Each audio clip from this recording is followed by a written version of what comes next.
బ్రహ్మంగారి కాలజ్ఞానం ప్రకారం ఇప్పటివరకు చాలా విషయాలు జరిగాయి. బ్రహ్మంగారు తన కాలజ్ఞానంలో చాలా విషయాలు రాశారు. భవిష్యత్తులో జరగబోయే అనేక విషయాలను ఈయన ముందుగానే రచించి తాళపత్ర గ్రంథాల్లో రచించి పొందుపరిచారు.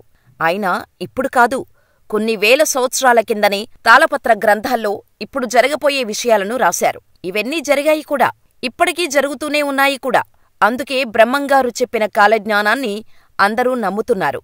2025 ద్వితీయార్థంలో పోతులూరు వీరబ్రహ్మేంద్రస్వామివారు చెప్పిన కొన్ని విషయాలు జరగబోతున్నాయని అందరూ నమ్ముతున్నారు. ఆ వివరాల గురించి ఈ వీడియోలో తెలుసుకుందాం.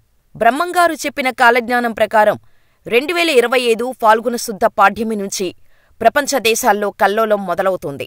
యుద్ధాల కారణంగా బంగారం, ముడిచమురు ధరలు ఆకాశాన్ని అంటుతాయి. సామాన్యులకు అందుబాటులో లేకుండా పోతాయని చెప్పారు. 2025 సెప్టెంబర్లో భారతదేశానికి తూర్పు ఉన్న సముద్రంలో సుడిగాలి పుట్టి అది ఉప్పెనగా మారుతుందట. ఇది తూర్పు ప్రాంతాన్ని అతలాకుతలం చేస్తుందట. కాసు బంగారం ₹1,00,000 దాటుతుందని కాలజ్ఞానంలో చెప్పారు. ఈశాన్య దేశాన కొత్త రోగం ఒకటి మొదలై చాపకింద నీరులా అన్ని దేశాలకు వ్యాపిస్తుందట.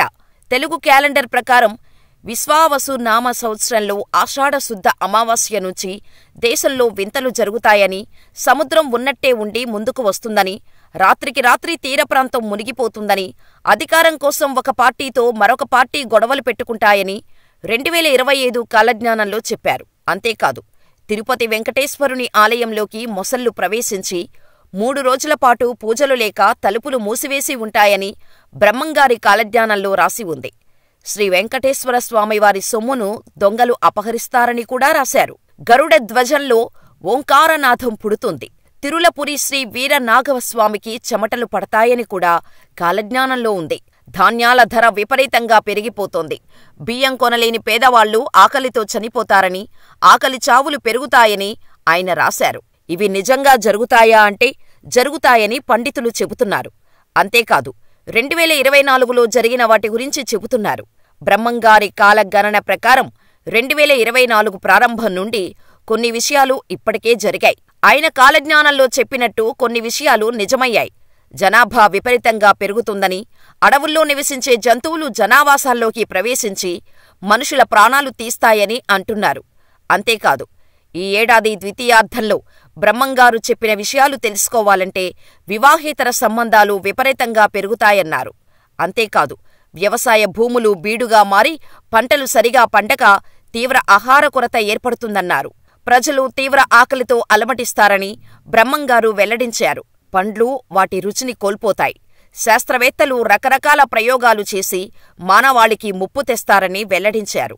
ప్రజలు మంచం మీద పడుకుని రక్తం గడ్డకట్టడం వల్ల చనిపోతారు. బ్రహ్మంగారు కాలజ్ఞానంలో రకరకాల కారణాలతో మూగజీవాలు చనిపోతాయని, అంతేకాదు, రాజ్యాధికారం కోసం దేశాలు ఆధిపత్య పోరు, లక్షలాది మంది ప్రజలు తీవ్ర ఇబ్బందులకు గురవుతారని చెప్పారు. ఇవి దాదాపు జరిగాయని పండితులు అంటున్నారు. నిజానికి బ్రహ్మంగారు కాలజ్ఞానాన్ని సంవత్సరాల వారీగా కాని, ఒకేసారి కాని చెప్పలేదు. వేర్వేరు వ్యక్తులకు వేర్వేరు సార్లు చెప్పారు.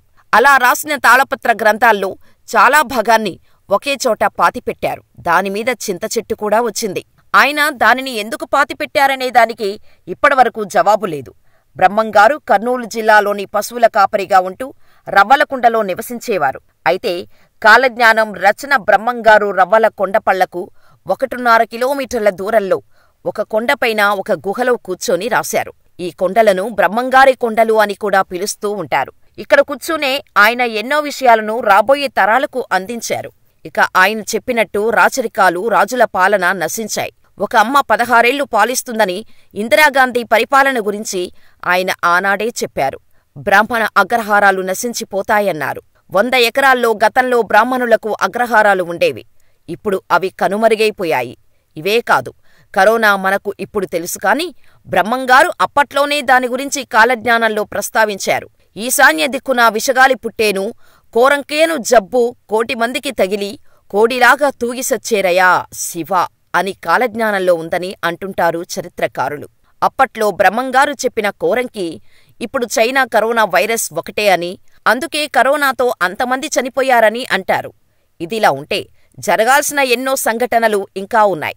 అవేంటో కూడా తెలుసుకుందాం. బ్రహ్మంగారి మఠానికి ఈశాన్య దిశలో ఒక మహిళ గర్భం దాల్చుతుంది. ఆ గర్భం పగిలి బిడ్డ పుడుతుంది. ఆ సమయంలో ఆకాశంలో ఉరుములు మెరుపులు పడి అక్కడి ప్రజలు మరణిస్తారు. బంగారం ధర 1,00,000కు చేరుతుంది. అలాగే ఇత్తడి కూడా రేటు బాగా పలుకుతుంది. కృష్ణానది బెజవాడ అమ్మవారి ముక్కుపుడకను అందుకుంటోంది. చెన్నకేశవస్వామి మహిమలు తగ్గుతాయి. కృష్ణానది మధ్యలో ఒక బంగారుపు రథం పుడుతోంది. దాన్ని చూసిన వారికి ఆ కాంతి వల్ల కళ్ళు కనిపించవు. కంచి కామాక్షమ్మ విగ్రహం నుంచి రక్తం కారుతుంది అని తెలిపారు. ఇవే కాకుండా కాలజ్ఞానంలో మరెన్నో రాశారు. పలు వ్యాధుల ప్రస్తావన ఉంది. వేప చెట్టుకు చామంతులు పూయటం, కడుపులో మంటలు పుట్టడం వంటి ఎన్నో వాటి గురించి రాశారు. అంతేకాకుండా యాగంటి బసవన్న రంకెవేస్తాడు అని చెప్పాడు. ఆ శబ్దం విన్నవాళ్లు చనిపోతారని, కట్టుబాట్లు మరిచి ఆచారాలు వదిలేసి విచ్చలవిడిగా మనుషులు తిరుగుతారని, తీవ్ర కరువు కాటకాలతో మనుషులు చనిపోతారని చెప్పారు. మరి బ్రహ్మంగారు చెప్పిన ఎన్నో విషయాలు జరిగాయి. కొన్ని జరుగుతున్నాయి. భవిష్యత్తులోనూ జరుగుతాయేమో వేచి చూడాల్సిందే.